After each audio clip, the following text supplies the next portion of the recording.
Hey, Hi, Lorna. hey, Francisco. How are you? I'm good, thank you. How are you? Good, good. It's a little bit very cloudy outside. It's a So little it's two rainy. 2 o'clock in the afternoon there, isn't it? Yes, it is. Yes, yes. How about you? Is it I'm trying to remember what your time zone is. Is it evening? Is it early morning? Yeah, it's evening. So it's 8 o'clock in the evening here. It's just starting to get dark. Oh, okay, okay. Yeah, it's really nice to It's meet you. it's really nice to meet you too. I rarely get invitations from overseas. Usually it's like within the United States. So this is really exciting. Yeah, it is for me as well, actually. It's my first interview that I'm doing for my SOOT blog. So I'm really Awesome. excited, and Wow. hopefully you'll take that as a compliment as well, that I wanted Yes, to talk to you. I came across you on definitely. LinkedIn, and when I saw that you were posting about occupational therapy and architecture, Mhm. that was exciting for me because I'm interested in housing adaptations and housing design. And Yeah. you've, well, anyway, do you want to introduce yourself and give an overview of your role? Yeah. So I've been a practicing OT. I was mainly in the clinical setting. Well, my initial job after I graduated from school back in the Philippines, this was year 2000, so it's been a while. Yeah. Um, my first job was actually as an OT instructor in the university where I graduated from. So I taught OT courses there for a couple of years.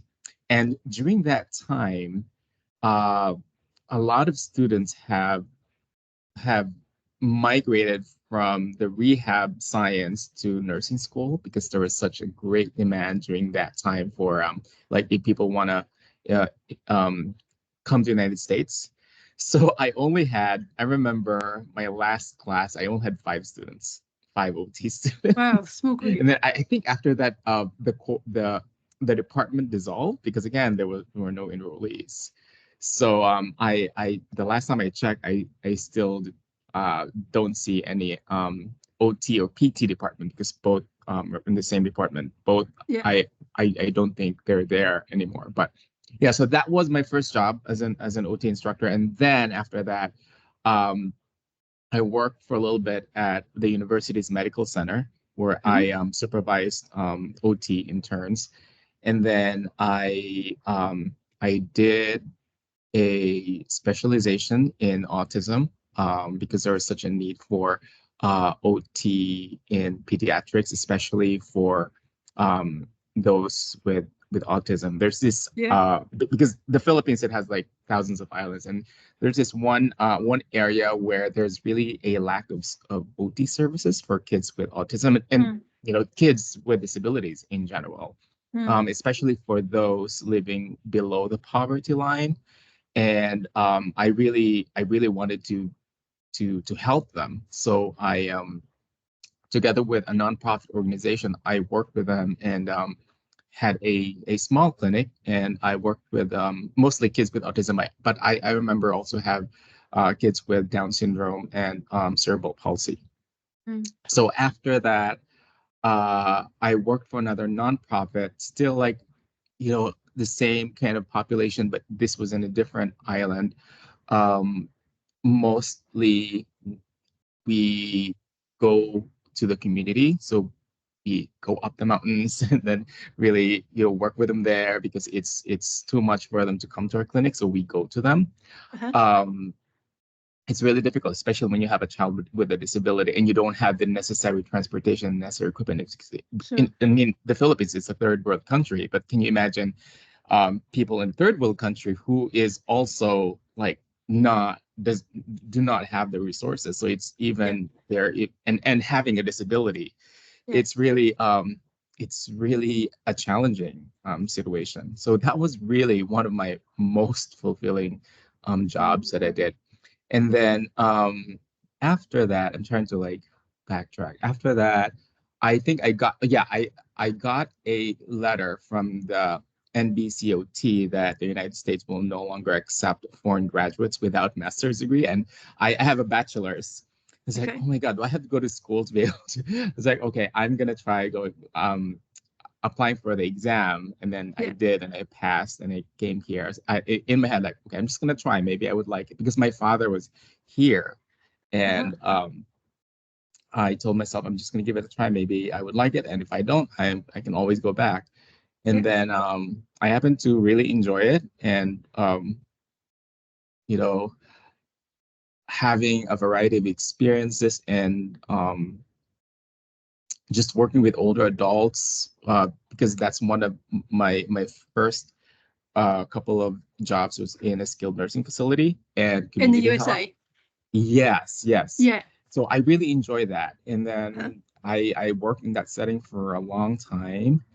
And uh, it got to a point where my job has become such a routine. Like I could Yeah. probably close my eyes and do everything that I needed to do.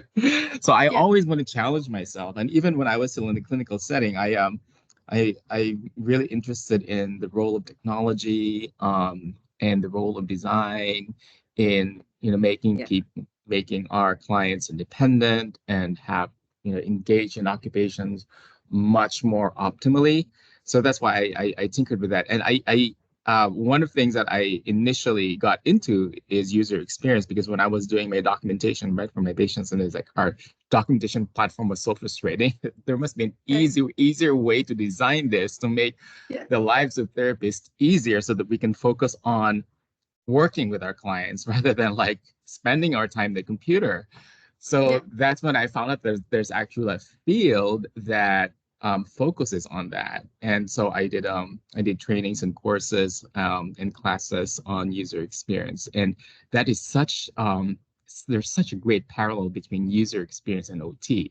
It's just that user experience, it's mainly um, in the digital world. Unlike OT, it's like three-dimensional. But when you think about it, the world is an interface. It's just we just have a different way of navigating it. Instead of like scrolling like this or like this, we actually do things to be able to create change or to be able to access certain things. So that was really I really learned like a a lot of things from user experience that reinforced my OT way of thinking. Yeah. So So does the user experience training, does that come from a non-OT or non-healthcare provider? right, yeah, yes, Yeah. it's yes, And there's other but professions that will also be learning about it as well. right, yes, yes. But the interesting thing is a lot of OTs are getting more and more into user experience. There's even a group in Facebook Uh-huh. called UX for OT because again, it's such a good fit for like if you're an OT and you want to transition to another career, especially in technology, user experience is such a good fit. Um, So is have to excuse me because I've seen this on your LinkedIn account, but I wasn't really sure yeah. what it was exactly. So is it like a digital platform or like a philosophy or Yeah, so it's about designing the user interface of okay. the digital environment that you're in, whether it's, the flat screen, the website that people navigate, or it could also be now that they have augmented and virtual reality, that's also one of the aspects that it delves into. And I got into user experience specifically for um, virtual and augmented reality right after I learned about UX for our phones. So Yes. it was really like I was really fascinated by that. And again, I gained a lot of useful information from there that strengthened my ability to see things from a perspective of user touch points.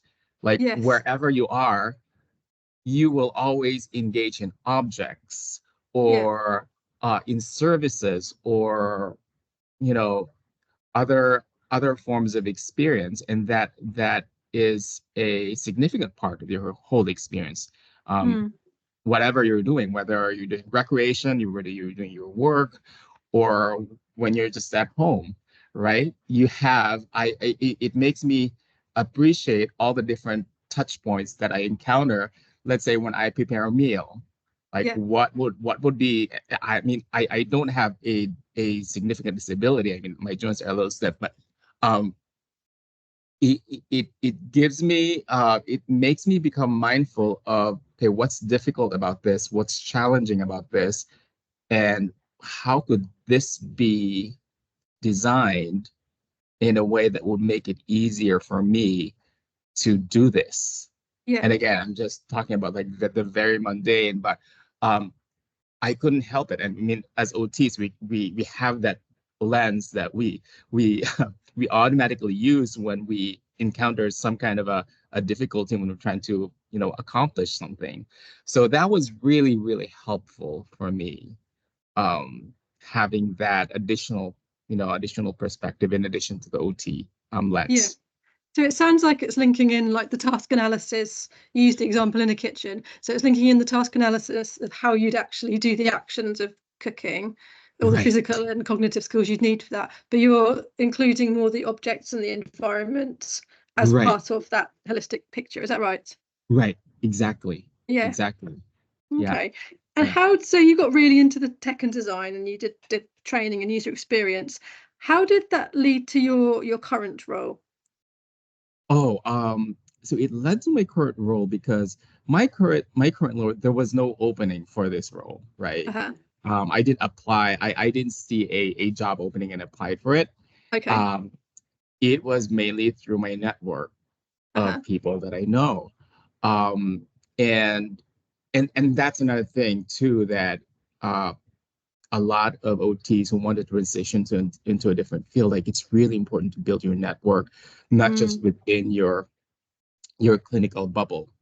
mm, Because it's, I mean, it's going to help, but it would be more helpful if you know people outside of that bubble, especially in the field that you want to be in, so that yeah, you will understand what their language is, yeah, right? And if you understand that, you can communicate better the value that you'd be able to offer them if you yeah, join their team, right? yeah. So that was really helpful, and that's the reason why I got this role, because I just found out that they need help with their marketing. And it's like, okay, what are the things that this marketing person would do? And then so they enumerated the list, and it's like, okay, I can do this, I can do this, and I can do more. I'm an OT, Yes. and you design public spaces. I can make your public spaces more inclusive. Um, but yes, I can help you with marketing.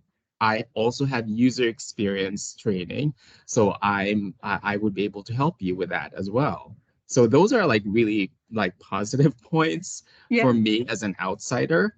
yeah, So those are the three things that help me: having that network, yeah, having the additional skills, and being able to communicate my value as an OT. yeah, That those are, I think, the things that you know, made an impression, and that's the reason why I was able to join the team for those things. So um, yeah, when I got in, I designed our intranet, which is our internet that's used within the organization. Um, that includes a an internal social media where we get to share our projects just within the team, and just, you know, do a shout out to people accomplishing things within the organization. So that was really fun. Also maintaining the website, see if there are other things we can improve upon. Although that's not my focus, because like my current a big chunk of my day is is or at least when I started, was helping with pursuing projects. hmm, That means preparing proposals for projects that have been announced, and then we have to respond to it. So we have to make a proposal, and that really helped me understand how projects are made, like from the pursuit all the way to like this is a completed project. So it made me have a better understanding of um, what are things that need to happen before an architecture firm can actually produce this project. So we have to first pursue it, see what we need, prepare all the things that we have to send to the client, the necessary resumes, the projects that we need to show in our portfolio, and what kind of approach we can show to the client so that they Yeah. will say, okay, this is the best team. So yeah, that one. And then when we started the inclusive design initiative, it started when I started, I really didn't get directly to it right away Uh-huh. because I was still like learning, the things that I needed to do in marketing. But it accelerated more when I joined our diversity, equity, and inclusion group within the Okay. organization. Yeah. Um, so during that time, they were still developing a strategy for diversity, equity, and inclusion. And Uh-huh. being an OT, we have some knowledge. And I've always been also interested in diversity, equity, inclusion. Being an immigrant, Uh-huh. coming to the United States, I really value that kind of conversation. So I joined the group, and then I volunteered to do the draft of the diversity, equity, inclusion, because it's like doing a treatment plan, right, for our patient. So I did that, and then I realized, okay, what is missing? Because I as an OT, we have this thinking of the the person, the occupation, the environment, the performance, right? So it's like, okay, there's a lot of this is like about skills and about the activities that we need to do to promote diversity, equity, and inclusion. But Yeah. there's a missing component, which is the environment. But we design public spaces, so why Uh-huh. not include inclusive design in this strategy? So that's when Yeah. I added, because there are like four pillars. I added the fourth one, which is inclusive design. Mm-hmm. And that's that's when I really focused on, okay, how can we make this happen? And the other objectives that we have, other people are also working on them. Mm-hmm. But for some reason, like not a whole lot of them kind of got into the inclusive design part, which Okay. which made me wonder, like, okay, you're supposed to be architects, because I was assuming so much that they already know about these Yeah. things. Yeah. But I was overly assuming that they did, because I found Okay. out that there's still a lot of work to be done to make them fully understand what it means. Um, How did you and go about that? Was it sort of formal training sessions that you'd give them, or was it just yes, through everyday conversations that you'd sort of infiltrate their knowledge? yeah, Or yeah. That's interesting, because I did it slowly, because I just uh-huh. don't want to be there like, I'm here, I'm an OT, I'm going to tell you I'm what an to do. expert of this, because that would not be taken so well. It just, I during my day-to-day conversations with them, I talk to them about OT and what our role is in the design of spaces, and then it evolved into, like, I really want to be able to do a presentation on this. Would Yeah. you allow me the opportunity to do that? And Uh-huh. I had the opportunity to do that, and they really liked it. I did a series of presentations on, like, OT, inclusive design, what inclusive design is, how the process goes, and then I then volunteered to draft our inclusive design inclusive design guidelines for the firm, so that we can use it as a reference when we design future projects. Yeah. So that's one of and we have started to use that already, which is great. And when we have a project, we have these design charrettes where uh, uh, uh, uh, the project design options are presented, and before it gets presented to the client, where I get to sit there and then also give my feedback on what can be changed, or ask them questions like, why did you design it this way? Is there are there other ways to make it, let's say, um, like, more, not just accessibility, because it's already a code that architecture firms follow as a standard, especially for new buildings. But Mm-hmm. seeing it from an OT lens, where it could still be tweaked a little bit without having to change it so significantly, like minor changes such as, like, lighting and the Mm. layout, things like that. So I get to provide those feedback to the architects. In fact, I'm doing it. I did it last week when we were talking about this inclusive bathroom that we're designing for a university. Mm-hmm. And will So you, sorry, go on. yeah. So yeah, I mean that's what I usually do in terms of the inclusive design part of my role. And also having interns from our local universities here, Yeah. University of Chicago, Midwestern University, Rush University. We just uh, had signed a partnership with both Rush and UIC, Uh-huh. University of Illinois in Chicago, because they're interested in sending their interns for next year as an inclusive design intern for their capstone. My other intern, she finished a couple of, well, I think it's been a month now. Probably, yeah, it's been a month. She finished her inclusive design internship with us, And she and was an OT, she's an OT, is she? she's an OT. She did her Amazing. capstone, yeah, Yeah. with us, and her focus was inclusive public transit. So Amazing. she designed a tool. She did a survey with um, communities with people with disabilities, with the help of her mentor and her school, because their department already has partnerships with these different organizations for with people with disabilities. Uh-huh. Um, so that was really great, and yeah, she continued on providing more education to architects, actually having one-on-one conversation with our architects for her understanding and also for increased understanding of our architects and designers of what OTs can do in an architecture firm. That's amazing. I love how you've gone into this role that didn't really exist before you came into it and you've made it your own. And I love that you've gone in with just this complete openness and you've gone in just willing and open to take on any new jobs that might come your way. You're not saying, well, no, this isn't an OT job, so I'm not doing that. You've just Yeah, gone in with so much curiosity and you just want to learn and expand. It's this is really inspiring. I yeah, mean, you must have yeah. a lot of confidence to do that. Do you see yourself as quite a confident person?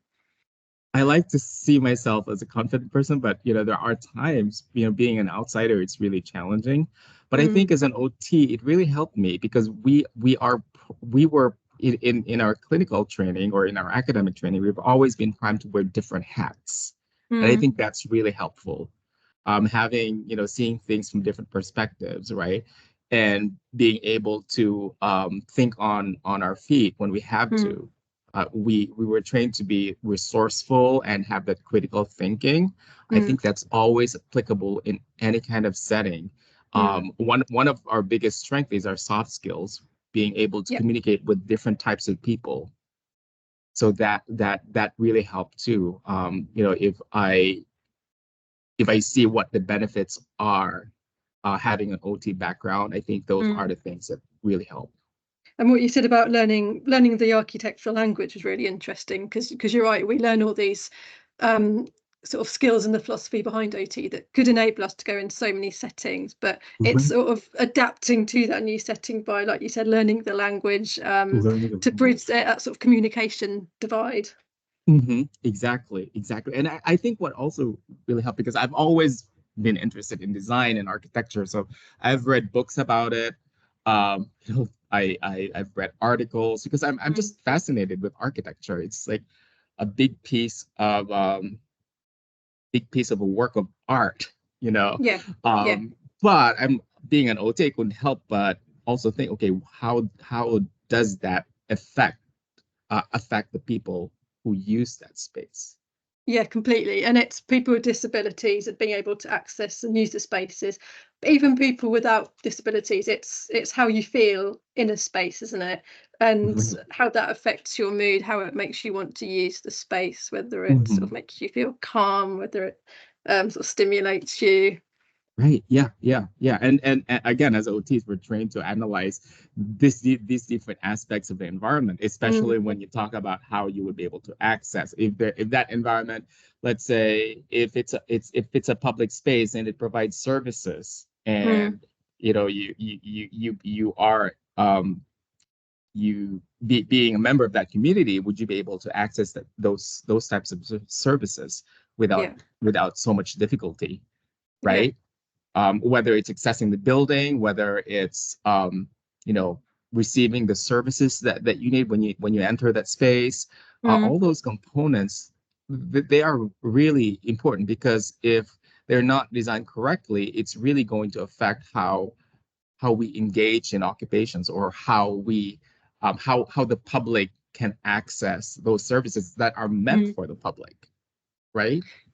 Yeah, completely. And I feel that often when inclusive design is mentioned, people often think of physical accessibility, things like wheelchair access as a classic one, isn't it? But of course, we know that disabilities affect people in so many different ways.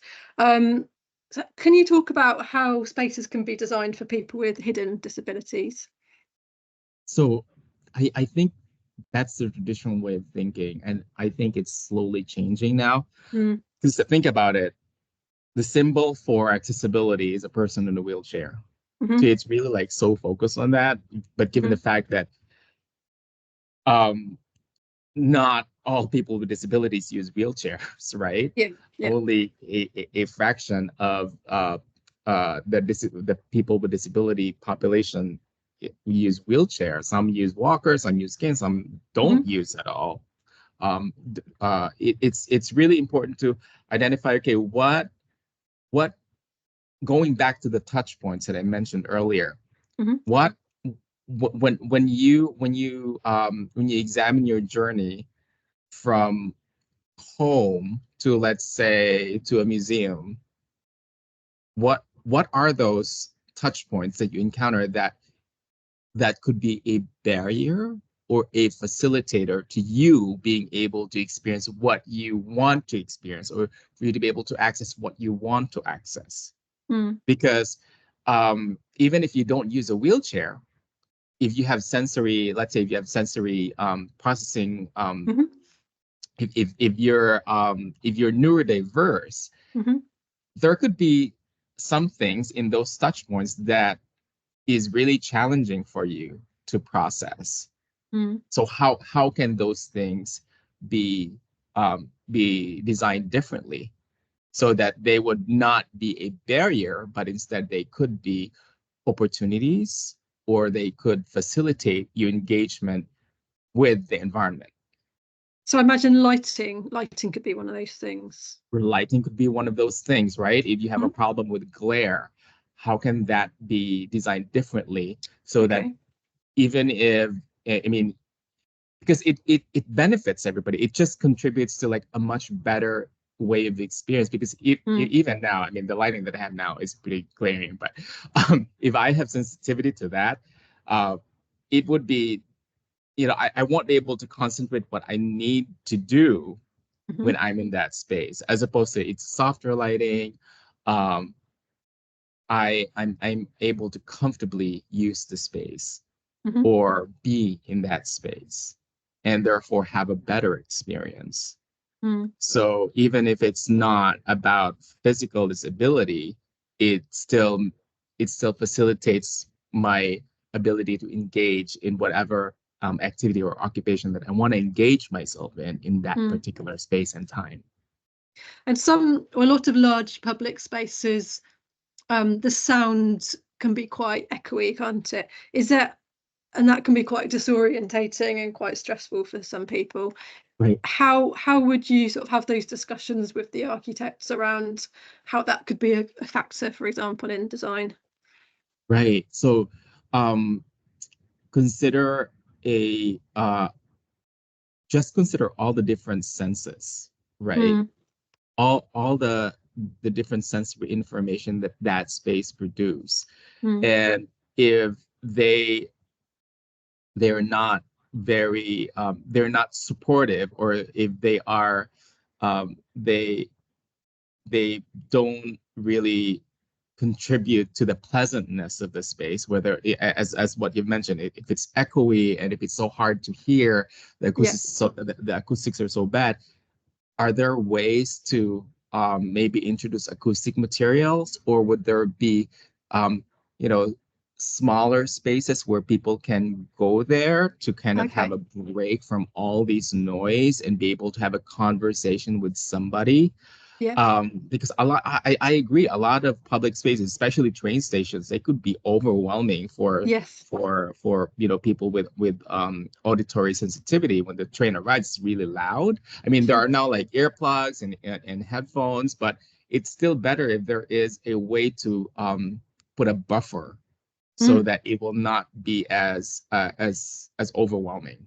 Yeah. Because again, even if you don't have that kind of that that way of processing, it's still pleasant, right? When you're in a train station, it's just like a very like muffled sound of the train arriving, just quiet. I mean, technology is advanced, so maybe in the future, the trains might not be producing as much Yeah. loud of a sound.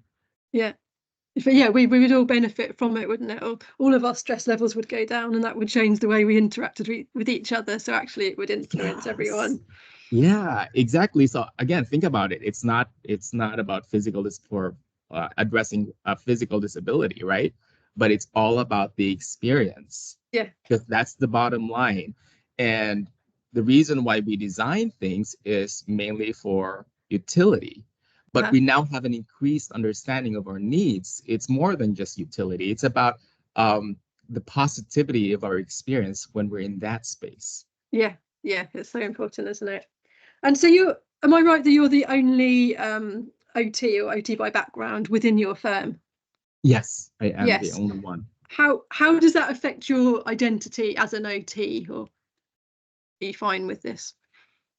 Yeah, it affects my identity as an OT in a way that it makes me want to advocate for more OTs in architecture firms, Mm. because I think the world is just going to be a better place when OTs are involved in the design of things, because we have a good understanding of the relationship between the person, the environment, the occupation, and how it affects our performance. It Yeah. has that kind of transactional relationship between those elements. And I don't I'm not sure what other profession would have that same understanding as we do. No. Do you do you feel like you have to make a sort of extra effort to stay in touch with OTs, or to somehow be engaged in the profession with other OTs, or are you just quite strong with your identity that you're happy to use your knowledge to do your job? Yeah, I really, so it's been I've been looking at this kind of role for a while, and I've been Mm. searching for mentors that could guide me, but I couldn't find Okay. one. So Yeah. I got tired of it, and I'm just gonna do this. Yeah. Yeah. Um, but it really helps if I have other OTs in the same practice, Yeah. just to exchange ideas and share our experiences, like what challenges we have encountered and how we dealt with it. I think that's really helpful, because being in a new field could be so isolating and Mm. lonely, right? If you Mm. don't have people around you who would um, give you feedback like, hey, you're doing the right thing. But right Mm. now, I really don't know what the right thing is, because I don't see anybody in the same role. Yeah. Yeah. There's no So role that's model that. as such. Right, exactly. So it's exciting in a way that I am starting this, but it's the challenge is, okay, like where are the other OTs? Yeah. I And I I think this I puts a lot of OTs off going for these um, jobs that aren't called OT jobs. It's that fear maybe of not having a supervisor or a role model that's come from the same sort of OT background as yourself. So that's why I think it's very really inspiring that you've had the confidence to just do that. right, yeah, and I think my confidence comes from just my passion for this type Yeah, of practice. Because if I'm not passionate about this, if I'm just like, oh, I want to do that, I want to be in that role, and if I'm not really passionate about the process, about engaging people of the type of work that we do as OTs, first, I'm very passionate about OT. I think that really helps a lot, and I'm very passionate about design. Yeah. So those two things kept me going, even if Yeah. like when I look behind me, or when I look around me, there's no other OTs doing it. And I mean, I'm just, I'm just a human being. Sometimes I feel like, okay, am I doing the right thing or am I being delusional for doing this? Because I don't have a reference. That's the No. hardest part. I guess at the same time you've got no one to compare yourself to because you're trailblazing a new path. Yeah, yeah. I mean, that's the easier part because I don't have, I don't have to measure myself against anybody else. But um, it's still I think I don't know. I'm I'm I like it, but I'm not as comfortable being in this role in a way because Mm, again, there's a lot of uncertainties, right? Like how is this gonna progress in the future? But I remain optimistic.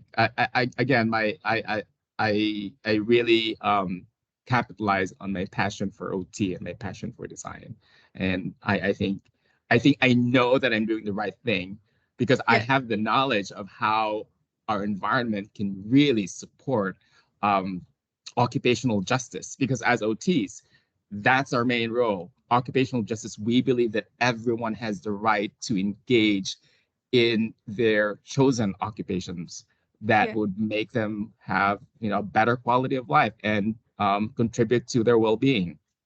Yeah. And you mentioned being in that uncomfortable space, but that's how we learn and grow, isn't it? I mean, as you said earlier, you'd been in a role previously where you knew what you were doing, you were comfortable, it was a routine, but you got bored. There was no Yeah. challenge. You could have done it Yeah. with your eyes closed. And do you want to Yes. live the rest of your life like that? Probably Right. not. Right. Yeah. Yeah. And I think it's also a part of my personality to like seek experiences that could be a little thrilling. Like newer space would be Yeah. exciting for me. Um, and I actually just kind of reflected on this when I started doing improv, Uh-huh. because in improv, anything could happen. Like you have to be prepared to be unprepared, and I found that really thrilling. And I think that's just my nature to seek experience that would like thrill me and make me feel alive. That Yeah. it's not just like the same thing over and over, like waking Yeah. up every day, the same routine. It's just not uh, my style. No. I'm more into like something new, something refreshing. Yeah. Yeah. Um, yeah. So I think that personality trait has helped me. Yeah, absolutely.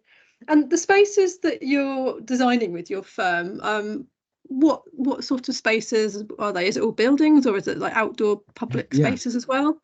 Yeah. So we have we design transportation spaces that includes Huh? transportation hubs, train stations, airports.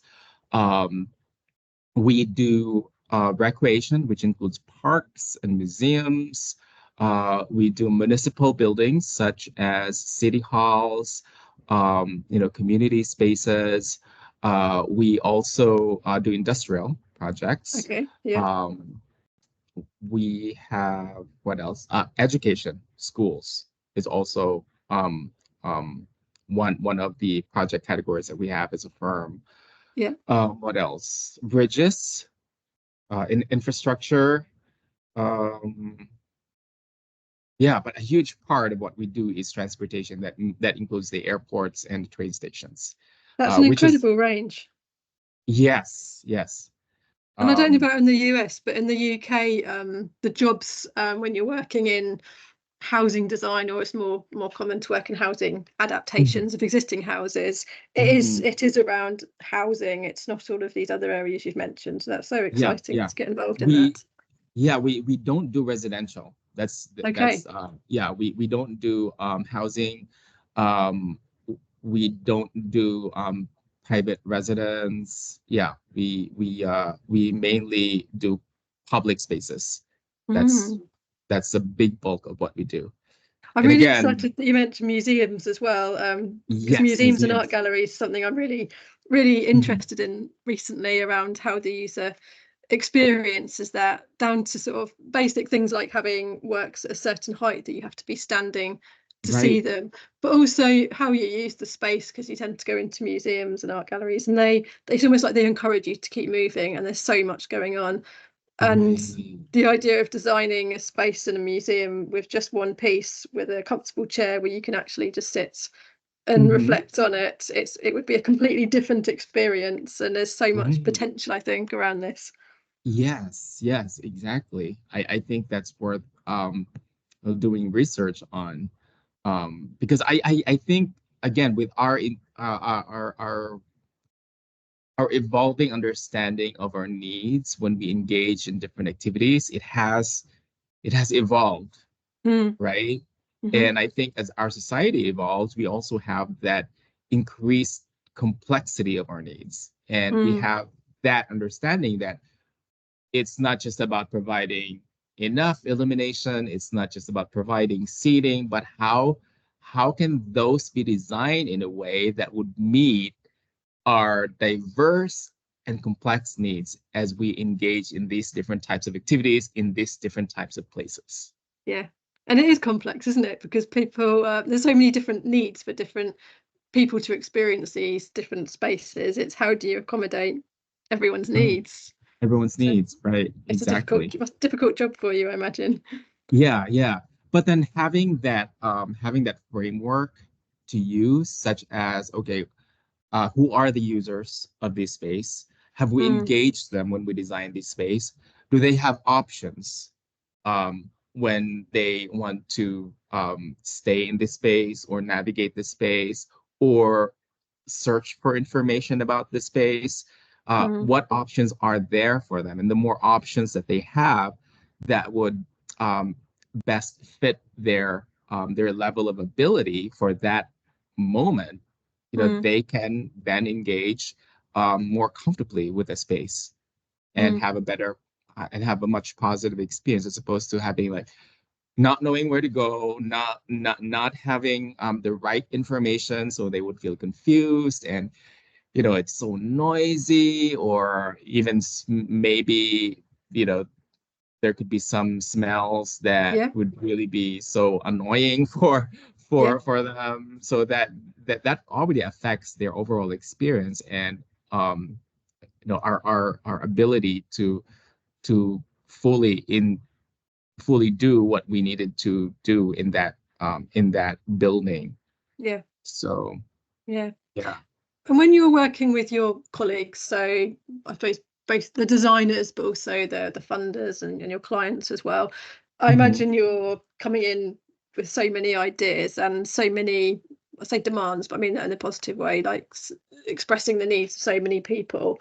Right, I imagine you come across barriers about money or practicalities. right. What sort of Yeah. barriers do you come across? A lot of times it's just the client's lack of understanding of the importance of inclusive design. Mm. Because if they don't understand the value of inclusive design, they won't value it as much. If they don't value it as much, they won't put as much budget to it as much, or as Mm. much importance when we provide these design options. If they don't really see, why that is important, then they would not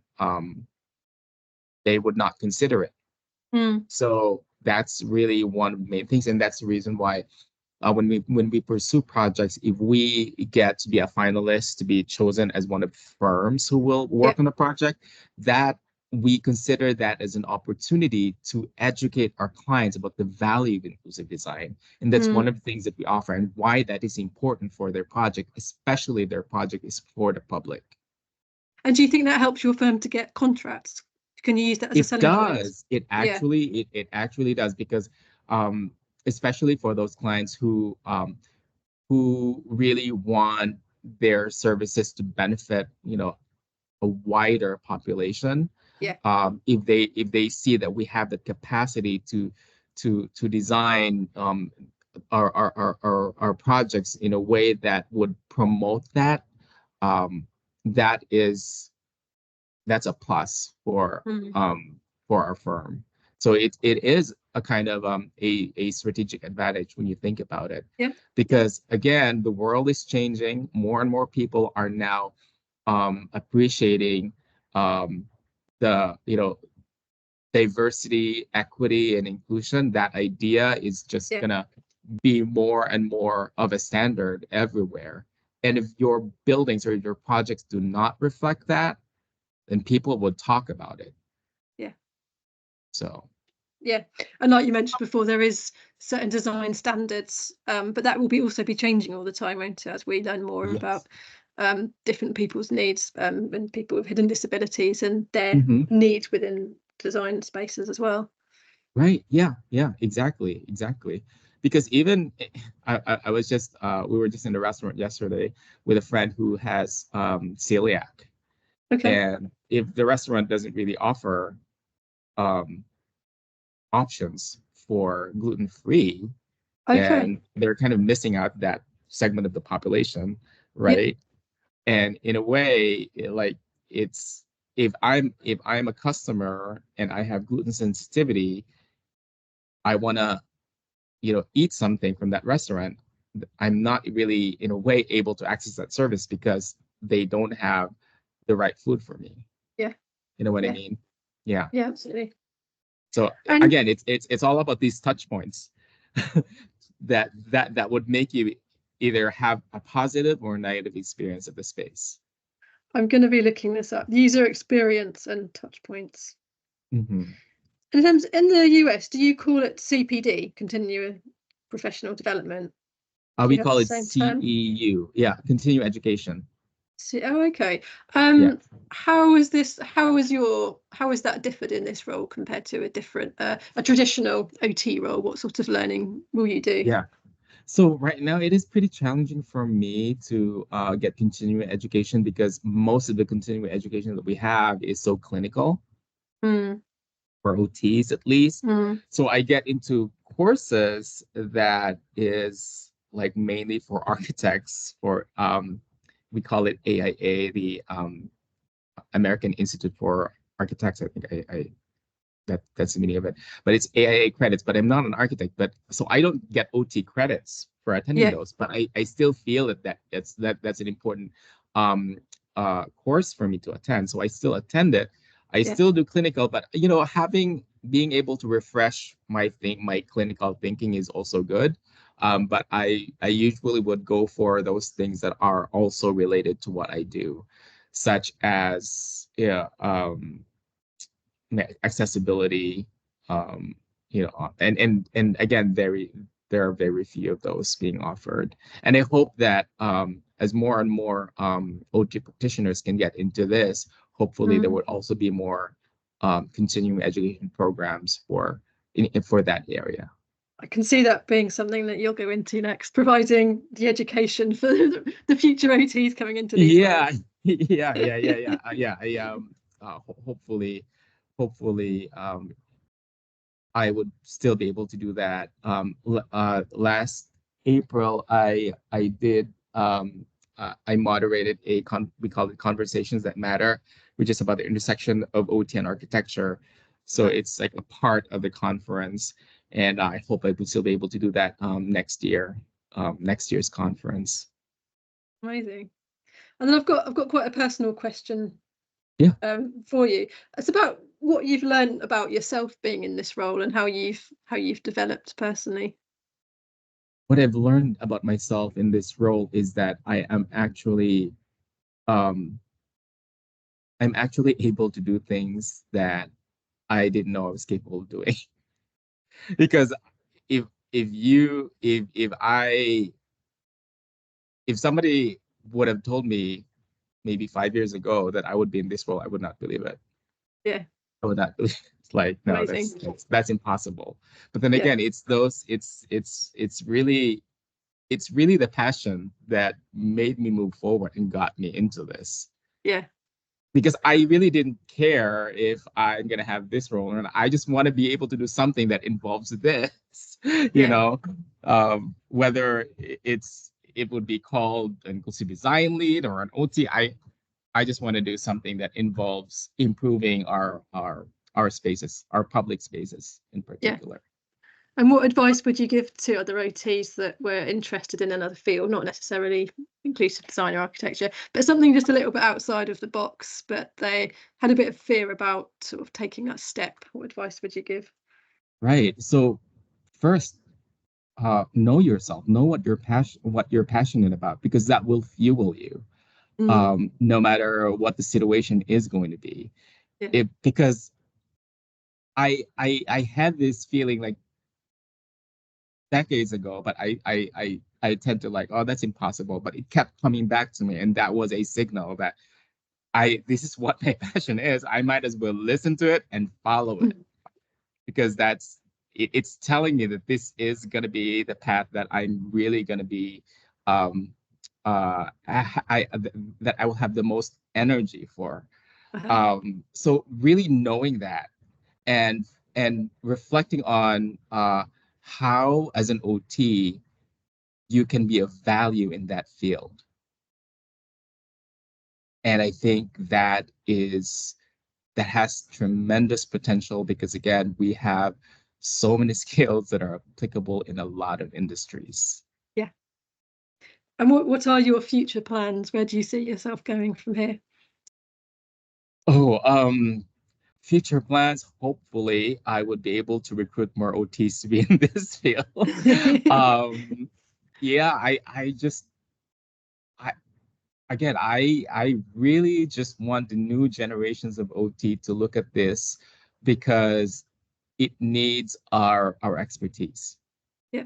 And I'm gonna continue having inclusive design interns, and hopefully having other OTs to join me as this program will get, really mature, and hopefully I would be able to have an impact, um, for architecture firms to also have an OT in their team. Yeah. Hopefully, in the future, in an architecture firm, having an OT would be a standard. That's the ultimate thing that I wanted to happen, and that's the reason why, if I have the opportunity to talk about it, just like when I will be talking about, um, why include OTs in your inclusive design team in, this conference that happens here in Chicago annually. It's a big design event that happens here in Chicago, where designers from all over will come and showcase their products. It's mainly interior design, but still, having that group of professionals know the value of OT, and um, into integrating OT in their team to elevate their designs, I think it will just make, our world so much better, Yeah. when OTs are involved. Yeah. That's I that's agree. the message that I always let other professionals know, design professionals in particular. I love your passion for it. I'm excited to see what you do in your future. Thank you Thank so you. much for your time. It's been brilliant chatting with you. It's been fun talking with you, Lorna. Thank you for featuring me in your blog. I'm really Oh, you're excited very about it. welcome. I'm excited to put the audio out and to write this up into like a blog article as well. So hopefully you'll have a podcast in the future. That would be the dream. It's the time to do the editing, but Yeah, that's we'll right. That's see. right. We'll see. Watch Yeah, this space. baby steps, baby steps. Oh, thank you so much for your time and taking an hour out of your day to chat with me. Yeah, you're welcome, and enjoy the rest of your day. Thank you. You too. Right? Enjoy the rest of your day or your evening. My evening. It's dark here now. Evening. Yeah. Yeah. Okay, Lauren, have a good one. You too. Take care. Okay. Bye Bye bye. now. Bye bye.